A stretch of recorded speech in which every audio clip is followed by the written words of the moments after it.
Everyone, today we are going to study respiratory system, and in it the most important topic is cough. So what is cough? It is a protective reflex for expulsion of respiratory secretion or foreign particle from air passage. मतलब basically कफ होता क्या है, ये एक protective reflex होता है. ये कब उठता है या कब आता है, जब हमारे एयर पैसेज में कोई फॉरेन पार्टिकल जो है वो ऑब्स्ट्रक्ट करे या इरिटेट करे या फिर कोई रेस्पिरेटरी सिक्रेशन इरिटेट करे, तो हमारी बॉडी एक डिफेंस मैकेनिज्म के रूप में कफ स्टिमुलेट करती है.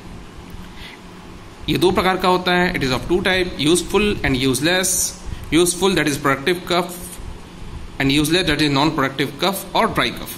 मतलब यूजफुल को प्रोडक्टिव कफ और यूजलेस को नॉन प्रोडक्टिव कफ या ड्राई कफ कहते हैं. प्रोडक्टिव कफ में हम देते हैं expectorants and non productive cough या ड्राई कफ में देते हैं हम कफ सेंटर सप्रेसेंट्स, जिन्हें हम एंटीटसिव कहते हैं. कफ सेंटर सप्रेसेंट होता है मेडुला ऑब्लोंगेटा में, जिसके सप्रेशन से कफ या कह सकते हैं खांसी वो इवॉल्व नहीं होती है. एक्सपेक्टोरेंट्स की बात करते हैं, जो गीली खांसी में देते हैं, जो आम भाषा में कहते हैं हम गीली खांसी की दवा. Expectorant also called as mucokinetics. Mucokinetics का मतलब होता है कि जो म्यूकस को मूवमेंट करके बाहर निकाल दें. These drug facilitate the removal of sputum by ciliary actions. जो एक्सपेक्टोरेंट होते हैं वो हमारे जो रेस्पिरेटरी पैसेज या थ्रोट में सीलिया होते हैं उनके मूवमेंट से जो स्प्यूटम होता है इसको बाहर निकालते हैं हम. Expectorant are of two type, दो प्रकार के होते हैं एक्सपेक्टोरेंट. एक ब्रोंकियल सिक्रीशन एनहेंसर एंड दूसरा म्यूकोलिटिक. तो जो ब्रोंकियल सिक्रीशन एनहेंसर होते हैं ये कफ को कैसे बाहर निकालते हैं, म्यूकस को. ये म्यूकस या बलगम कहते हैं आम भाषा में, बलगम की विस्कोसिटी को कम कर देते हैं. जो ब्रोंकियल सिक्रीशन एनहेंस करते हैं, मतलब ब्रोंकियल सिक्रीशन बढ़ जाएगा जो कि बलगम को या स्प्यूटम को पतला कर देगा, उसकी विस्कोसिटी को कम कर देगा और आसानी से बाहर निकाल देगा. तो एक तरीका तो ये होता है. दूसरा होता है म्यूकोलिटिक. म्यूको मतलब म्यूकस, लिटिक मतलब तोड़ना. म्यूकस को छोटे छोटे भागों में तोड़ देना और आसानी से बाहर निकाल देना, यही काम होता है म्यूकोलिटिक का. अब हम ब्रोंको सिक्रीशन एनहेंसर के एग्जांपल्स देखते हैं. तो ब्रोंकियल सिक्रीशन एनहेंसर के एग्जांपल जैसे मैं बोल रहा हूं आप वैसे ही याद कर लें.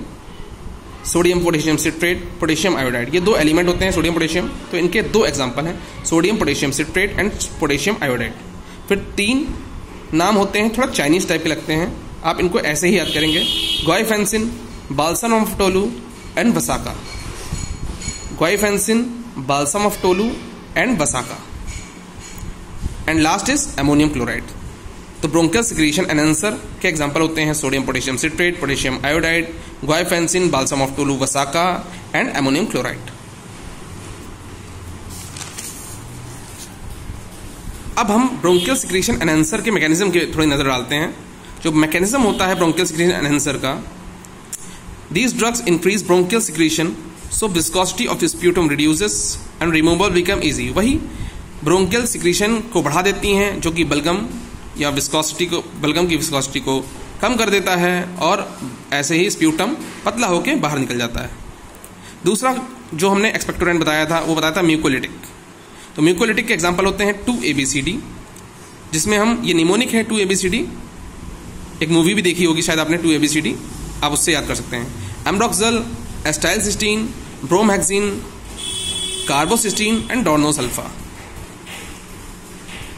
तो हमने यहाँ तक देखा कि जो एक्सपेक्टोरेंट होते हैं उनके बारे में हमने थोड़ा सा पढ़ा. ये एक छोटी सी झलक है, पिक्चर अभी बाकी है मेरे दोस्त.